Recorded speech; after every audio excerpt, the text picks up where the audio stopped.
Success number की calculation के लिए हमें सबसे पहले ये समझना पड़ेगा कि हर एक इंसान के लिए 4 सक्सेस नंबर होते हैं जो कि उसके लाइफ के 4 डिफरेंट फेजेस में उसको रूल करते हैं या एक्टिव होते हैं।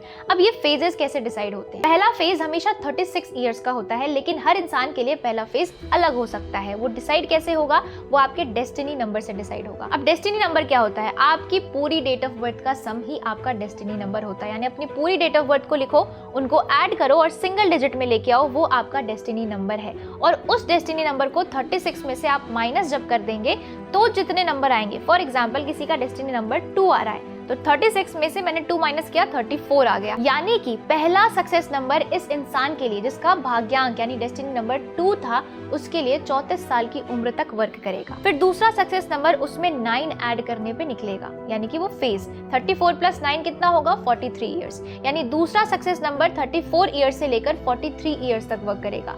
तीसरा अगेन 9 ऐड करेंगे, 43 ईयर्स से लेकर 52 ईयर्स तक वर्क करेगा। और फिर चौथा यानी आखिरी सक्सेस नंबर 52 ईयर से लेकर लाइफ टाइम तक, यानी जब तक आप जिंदा रहेंगे तब तक वर्क करेगा। तो ये तो होता है फेजेस निकालना। अब पहला सक्सेस नंबर, इसकी कैलकुलेशन कैसे की जाती है? जो भी आपकी पूरी डेट ऑफ बर्थ है उसको लिख लीजिए। फॉर एग्जांपल किसी का डेट ऑफ बर्थ है 17 सितंबर 2002, तो उसका बर्थ डेट हुआ 17, उसको सिंगल डिजिट में रिड्यूस कीजिए विच इज 8।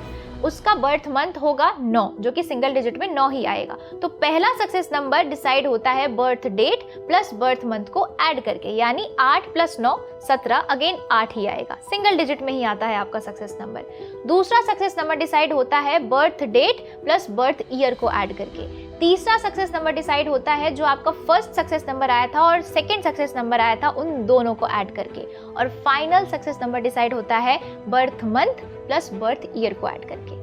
ऐड जब आप करेंगे तो याद रखिएगा सबसे पहले उन्हें सिंगल डिजिट में रिड्यूस कीजिए और फिर ऐड कीजिए, और फिर जो अगेन सम आ रहा है उसको भी सिंगल डिजिट में रिड्यूस कीजिए। बाकी कैप्शन में वैसे भी मैंने एक बहुत ही बेहतरीन एग्जांपल के साथ पूरी कैलकुलेशन समझाई है, पढ़िएगा जरूर। साथ ही मैंने हर एक भाग्यांक के अकॉर्डिंग उनके लाइफ के पूरे 4 फेजेस कौन सी उम्र तक रहेंगे वो भी कैप्शन में लिख दिया है, तो उन्हें भी पढ़ के आप वहां से देख सकते हैं। तो यहाँ से फटाफट अपना सक्सेस नंबर निकालिए, क्योंकि अगली रील से हम पूरी सीरीज शुरू करने वाले हैं सक्सेस नंबर 1 to 9 तक, कि आखिर ये होते क्या है, सपोर्ट कैसे करते हैं और हमें इनकी क्या बातें माननी है ताकि हम लाइफ के हर फेज में जीत सके। और एंड में जाते जाते इस अकाउंट को फॉलो भी कर लीजिएगा, क्योंकि ऐसे ही इंटरेस्टिंग न्यूमरोलॉजी और एस्ट्रोलॉजी से जुड़ी बातें इस अकाउंट पे आती रहती हैं। जय महाकाल।